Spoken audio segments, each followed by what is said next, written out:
बोलो जयकारा बोल मेरे श्री गुरु महाराज की जय। बोलो साचे दरबार की जय।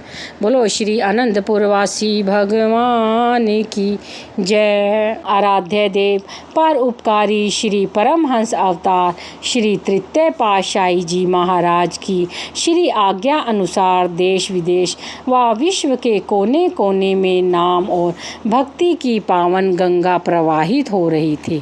स्थान स्थान पर सत्संग आश्रमों का निर्माण हो रहा था ताकि पुण्य संस्कारी आत्माओं को अपने घर के समीप ही सत्संग का साधन मिल सके।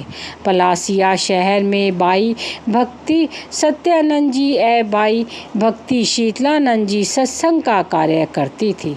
सन 1954 में उन्होंने किराए के एक भवन में सत्संग कार्य आरंभ किया।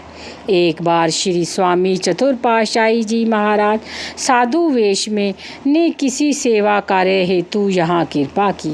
प्रातःकाल आप बाहर टहल रहे थे। सत्संग भवन के मालिक सेठ बंसीलाल जी ने आपको दूर से निहारा तो उनके अंतर्मन में आपके दर्शन पाने की उत्कंठा उत्पन्न हुई। वे लगभग 8:30 बजे अपनी भक्तानी के संग आश्रम में आए। बाई जी से विनय की कि जो महात्मा जी यहाँ आए हुए हैं हम उनसे भेंट कर उनके दर्शन पाना चाहते हैं। बाई जी ने आपसे आज्ञा लेकर सेठ जी को अंदर बुलाया। आप उस समय कुर्सी पर विराजमान थे। सेठ जी को आपके पावन स्वरूप में एक दिव्य पुरुष के दर्शन हुए और वह एक झलक पाते ही निहाल हो गए। सेठ जी विनय करने लगे कि मेरे पास भगवान का दिया सब कुछ है, परंतु संतान का अभाव हर समय खटकता है। आप कृपया मुझे आशीर्वाद प्रदान करें। आपने मुस्कुराते हुए फरमाया, आपको भक्ति चाहिए कि संतान?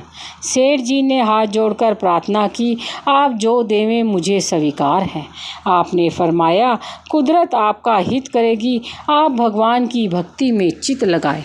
सेठ जी और उनकी भक्तानी आपसे आशीर्वाद पाकर अति प्रसन्न हुए और वापस लौट आए। लगभग 1 वर्ष पश्चात उसने बाई जी को बताया कि उसके घर जुड़वा संतान हुई है और वह इस खुशी के उपलक्ष्य में आश्रम के लिए एक प्लाट भेंट करना चाहता है। उसने जो प्लाट दिखाया वहाँ बगीचा बना हुआ था और आसपास सब जंगल ही जंगल था। बाई जी ने कहा कि यहाँ दूर दूर तक कोई भवन व मकान दिखाई नहीं देता, सुनसान स्थान है।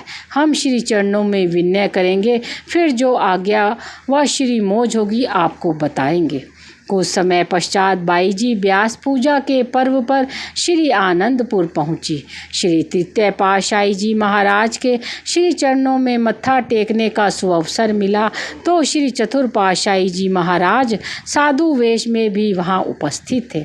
उन्होंने विनय की कि जिस सेठ की कोठी में हम अभी सत्संग का कार्य चल रहा है वह आश्रम के लिए एक प्लाट देना चाहता है। उस प्लाट के आसपास सब और जंगल ही जंगल है। यदि श्री मौज हो तो इस स्थान पर आश्रम बनाया जाए। श्री सद्गुरुदेव जी महाराज 2 मिनट के लिए मौन हो गए, परंतु पुनः प्रवचनों में फरमाया, यहाँ सत्संग भवन बनेगा। श्री आनंदपुर से भक्तों का यहाँ आना जाना होगा। जो भी श्री प्रयाग धाम और इंदौर जाएगा वह इसी आश्रम पर ठहरा करेगा। जो स्थान आजकल जंगल दिखाई दे रहा है यह इंदौर की सबसे अच्छी जगह होगी। उसी समय श्री चतुर पातशाही जी महाराज की ओर संकेत करके फरमाया कि आपने इस सत्संग भवन का निर्माण कार्य करवाना है। जब निर्माण आरंभ हुआ तो श्री चतुर पातशाही जी महाराज कई दिन यहाँ विराजमान रहकर अपनी देख रेख में सब काम करवाया करते। श्री मंदिर का निर्माण कार्य पूर्ण हो जाने पर महाराजाधीराज श्री तृतीय पातशाही जी ने यहाँ कृपा फरमाई। अपनी पावन चरण रज से पूरे आश्रम को कृतार्थ किया। इस आश्रम का कण कण आपका चरण स्पर्श पाकर धन्य हो उठा और आभार प्रकट करते हुए कोटि वंदन करने लगा। आपकी दिव्य मनोहारी छटा को निरख कर आश्रम में रहने वाले गुरुमुख व संगत ने जिस आध्यात्मिक आनंद की अनुभूति की, उसका वर्णन करना गूंगे व्यक्ति द्वारा गुड़ की मिठास का वर्णन करने के समान है। श्री चतुर्थ पातशाही जी महाराज ने रूहानी सिंहासन पर विराजमान होने के पश्चात यहाँ कृपा की और यहाँ के शेष कार्य को श्री पंचम पातशाही जी महाराज साधु वेश में को सौंप दिया। श्री आज्ञा शिरोधार्य कर आपने कई बार इस स्थान पर कृपा फरमाई।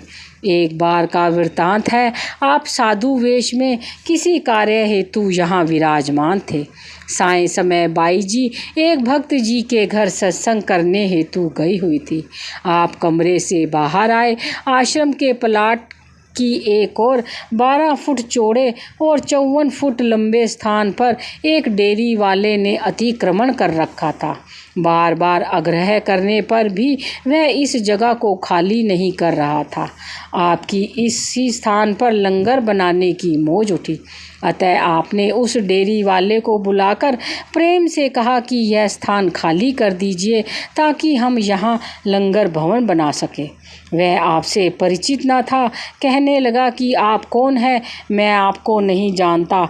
यहाँ जो बाई जी रहती हैं, इस विषय में मैं स्वयं ही उनसे बात कर लूँगा। आप मुस्कुरा दिए और कहा, हमें नहीं जानता? अच्छा, फिर कुदरत ही कुछ ना कुछ करेगी। ये वचन फरमाकर आप अपने कक्ष में लौट आए। संध्या समय जब बाई जी वापस लौटी तो आपने उन्हें सब बात कह सुनाई और प्रातः 5 बजे बस द्वारा गुना की ओर प्रस्थान किया। बाई जी ने अगले दिन उसे बुलाकर कहा कि आपने श्री दरबार की महान हस्ती इन महात्मा जी के आगे यूं प्रत्युत्तर कर अच्छा नहीं किया। अभी 2 ही दिन बीते थे कि वह आश्रम में आया और बाई जी से क्षमा याचना करते हुए कहने लगा कि मैं आज अभी ही इस स्थान को खाली करके जा रहा हूँ। कल रात स्वप्न में मैंने उन महात्मा जी को एक अति दिव्य सिंहासन पर विराजमान हुए देखा। उनके मुखमंडल पर अलौकिक आभा थी। उन्हें इस रूप में देखकर मुझे ऐसा प्रतीत हुआ कि वे साक्षात भगवान हैं। अज्ञानतावश मैंने उन्हें जो शब्द कहे उसके लिए मैं पुनः क्षमा मांगता हूँ। ऐसा कहकर वह चला गया। कुछ अंतराल पश्चात जब आप श्री पंचम रूप में प्रकट हुए तो एक बार इंदौर कृपा की। पलासिया आश्रम को भी पावन चरण रस से कृतार्थ किया। बाई जी ने विनय की कि श्री मंदिर बहुत छोटा लगता है, साथ वाला प्लाट अभी खाली है। श्री मौज हो तो उसे साथ मिलाकर मंदिर को बड़ा कर दिया जाए। महाप्रभु जी ने अचानक ही फरमाया कि वह डेयरी वाला है कि चला गया। बाई जी ने हाथ जोड़कर विनय की, प्रभु आपने तो स्वप्न में ही अपने दिव्य स्वरूप के दर्शन करवाकर उसे कृतार्थ कर दिया। श्री वचन हुए महापुरुष महज जीव कल्याण के लिए ही इस धराधाम पर अवतरित होते हैं। वे जो रचना रचाते हैं वह भी जीव कल्याण के लिए ही होती है। उनकी प्रत्येक कार्यवाही में परहित ही समाया हुआ है। वे यही चाहते हैं कि जो जीव उनके संपर्क में आ गए हैं, जिन्हें उनकी चरण शरण प्राप्त हो गई है, वे अपने समय का पूरा लाभ उठाएं। यहाँ आकर जो साधन नियम अपनाएगा वह निश्चय ही अगम भव सागर से पार होकर अपने जन्म को सार्थक कर लेगा। आपने स्वयं अपने कर कमलों से एक सफ़ेद पृष्ठ पर श्री मंदिर की सारी रूपरेखा बनाकर बाई जी को थमाते हुए फरमाया कि यह नक्शा पहले नगर निगम से पास करवाना, फिर कार्य आरंभ करना। श्री आज्ञानुसार बाई जी ने भक्त संजय रत्रा जी के जिम्मे यह सेवा लगाई और उसी नक्शे के अनुसार श्री मंदिर का निर्माण कार्य आरंभ हो गया। आपने बाई जी को फरमाया कि चिंता बिल्कुल ना करें, हम सारा काम स्वयं करवा देंगे। आपने श्री स्वामी विचार पूर्णानंद जी को श्री मंदिर के दरवाजे, खिड़कियां व अन्य आवश्यक सामग्री जुटाने की सब जिम्मेदारी सौंपते हुए श्री वचन किए कि शीघ्र ही यहाँ का सारा कार्य निपटा देवें। हमने इसका शुभ उद्घाटन करना है। महाप्रभु जी की अनुकंपा से शीघ्र ही श्री मंदिर भव्य रूप में बनकर तैयार हो गया। श्री सद्गुरुदेव जी महाराज ने बाई भक्त शीतलानंद जी को बुलाकर फरमाया कि 14 दिसंबर को श्री मंदिर का मुहूर्त करेंगे, सब तैयारी रखें। आपने अपने वचनानुसार 2000 में पलासिया कृपा फरमाई। सभी महापुरुषों की चरण रस से कृतार्थ यह भूमि अपने भाग्यों पर इठलाने लगी। संगत ने हर्ष का भी पूरा कोई पारावार ना था। सबने मिलकर पुष्प लड़ियों एवं रंग बिरंगे गुब्बारों से पूरे आश्रम की खूब साज सज्जा की। श्री मंदिर जी को मोतियों की लड़ियों से सजाया गया। उधर सूर्य भी अपनी पूर्ण आभा से नभ में शोभायमान होकर अपनी ज्योतिमय किरणों का प्रकाश सर्वत्र बिखेर रहा था। 14 दिसंबर प्रातः 10:30 बजे महाप्रभु जी ने श्री मंदिर जी के निज कर कमलों से श्री परमहंस महान विभूतियों की देदीप्यमान प्रतिमाओं को दिव्य सिंहासन पर विराजमान किया। पुष्पमालाएं एवं पीतंबर पहनाए, मस्तक पर केसर तिलक लगाया। तत्पश्चात श्री आरती पूजा का कार्यक्रम हुआ। आपने अपने पावन अनमोल वचनों में फरमाया, पलासिया स्थान पर जो सत्संग भवन निर्माण हुआ है, यह गुरुमुखों के परलोक संवारने का स्थान बन गया है। यह इस लोक में भी सुख शांति बख्शने वाला है और माली की दरगाह में सुख रुई दिलाने वाला है। इस भवन निर्माण की आप सब गुरुमुखों को लाखों लाख बधाई हो। आम दुनियादार अपने शरीर के सुखों के लिए कितना कुछ बनाते हैं। कोई महल बनाता है तो कोई मकान बनाता है, परंतु यह सब शरीर तक ही सीमित रहता है। यह ऐसा मंदिर है, ऐसा भवन है जिसमें गुरुमुख जन आकर भजन अभ्यास करके अपने मन को शांत कर सकते हैं। केवल मन को ही शांत नहीं, बल्कि मालिक से भी मिलने के मार्ग पर बढ़ सकते हैं। जो गुरुमुख जन महापुरुषों की शरण में आए हैं, महापुरुष उन्हीं रूहों को भक्ति के मार्ग पर लगाकर उनका कल्याण करते हैं। वे जीव इसी जन्म में अपने लक्ष्य को पूरा कर लेते हैं। जैसा कि कहा भी है, फिरत फिरत बहुते जुग हरियो मानस देह लही, नानक कहत मिलन की बरिया सिमरत कहा नहीं।